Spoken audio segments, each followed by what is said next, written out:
पहले बात बलरामपुर में हुए बवाल की कर लेते हैं, लेकिन इस बवाल से जुड़ी हुई इस वक्त की सबसे पहले बड़ी खबर आपको बता रहे हैं। बलरामपुर में हुए बवाल पर बड़ा एक्शन हुआ है। बलरामपुर में ग्रामीण की मौत के बाद से तनाव था और यही कारण है कि अब वहां बड़ी कार्रवाई देखने को मिल रही है। कुसमी थाना के बाहर चक्का जाम लोग करते हुए नजर आए। मामले में एसडीएम को गिरफ्तार कर लिया गया है और पूछताछ जारी है। एसडीएम और नायब तहसीलदार पर युवक की मौत का आरोप और यही कारण है कि अब यहां एक्शन देखने को मिल रहा है। कार्रवाई अब नजर आ रही है। तहसीलदार पर, जो नायब तहसीलदार है, और एसडीएम पर युवक की मौत का आरोप लग रहा है।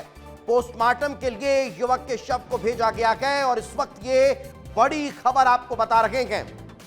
इस पूरे मामले को लेकर ये बड़ा अपडेट निकलकर सामने आ रहा है कि एसडीएम को गिरफ्तार कर लिया गया है। एसडीएम करुण डारिया के खिलाफ एफआईआर दर्ज हुई है। एसडीएम के साथ 3 अन्य लोगों पर केस दर्ज किया गया है।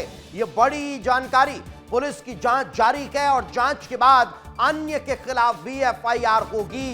तो हंसपुर निवासी राम नरेश लकड़ा को एसडीएम के साथ अन्य 3 लोगों ने मारा था। एसडीएम समेत 3 अन्य लोगों को गिरफ्तार किया गया है। ये बड़ी जानकारी आपको बता रहे हैं। घटना में प्रयुक्त वाहन को भी जब्त कर लिया गया है। तो बलरामपुर में बवाल और अफसरों पर सवाल जब खड़े हुए तो फिर आनन फानन में एक्शन देखने को मिला है। इस वक्त हमारे सहयोगी दिलीप जायसवाल हमारे साथ जुड़ चुके हैं। दिलीप, फिलहाल क्या ताजा अपडेट, किस तरह की कार्रवाई, जो अन्य 3 लोग बता रहे हैं वो किस तरह से इन्वॉल्व थे, और क्या अब ये माना जाए कि हां, जिस बात के आरोप ग्रामीण लगा रखे थे वो सही साबित हुए? दिलीप। बिल्कुल दीपेश, आपने सही कहा। गांव के जो लोग आरोप लगा रहे थे वो सच साबित हुआ और जो प्रत्यक्षदर्शी हैं, जो पीड़ित हैं, एक व्यक्ति की तो मौत हो गई है जो 62 साल का है, उसकी मौत हो गई है, लेकिन उसके साथ 2 अन्य लोग थे। एक अजीत था, एक अन्य 2 थे, वो 2 अस्पताल में भर्ती हैं। उन्होंने इस बात को साफ कहा कि थार वाहन में एसडीएम साहब 3-4 लोगों के साथ आए थे। उनके साथ राड और डंडे से मारपीट की गई। उसके बाद जब देखा कि इनको ज़्यादा हमने मार दिया है, उन्हें पता चला होगा कि हमने ज़्यादा मार दिया, तो खुद अपनी गाड़ी में बैठाकर उनको अस्पताल पहुँचाया, लेकिन अस्पताल में एक 62 साल का जो व्यक्ति है उसकी मौत हो गई। और सबसे बड़ी बात है, मैं एक तस्वीर दिखाऊंगा आपको। देखिए, पूरा गांव है, हंसपुर गांव है, ये पूरा पहाड़ और जंगल आपको दिख रहा होगा। एसडीएम साहब इसी इलाके में भ्रमण करने के लिए आधी रात निकले थे।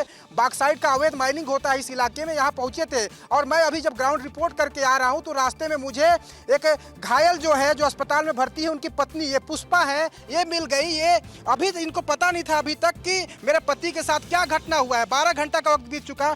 पता रही तो कि कहा नहीं पता नहीं था? नहीं पता। तो कहाँ के रिश्ते? और हस्बैंड है, पति है? मोर पति इधर बिहान है, कमाए जाई रहे और रात में न खयावल। अच्छा, रात में वापस नहीं आया? नहीं आया है। हम कहलो कि मोर पति कहाँ गेला, कहीं को मैं ढूंढो थो, तो कहले नहीं तो हॉस्पिटल में भर्ती कहत है। तब मुझे अकल बकल लागत गए थे।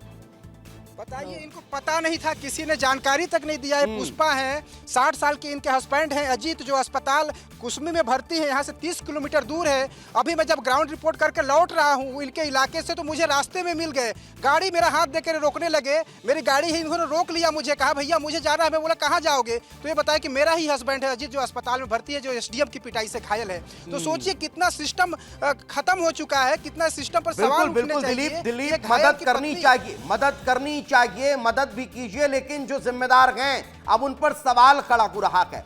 प्रशासनिक अमला क्या कह रहा है, किस तरह की कार्रवाई होगी, और इस तरह की लापरवाही जो है उसके पीछे की वजह क्या बताई जा रही है? आखिर क्यों एसडीएम को कानून हाथ में लेना पड़ा, इसको लेकर भी एक्शन होना चाहिए, इस पर भी कार्रवाई होनी चाहिए। फिलहाल बहुत बहुत शुक्रिया इस तमाम जानकारी के लिए।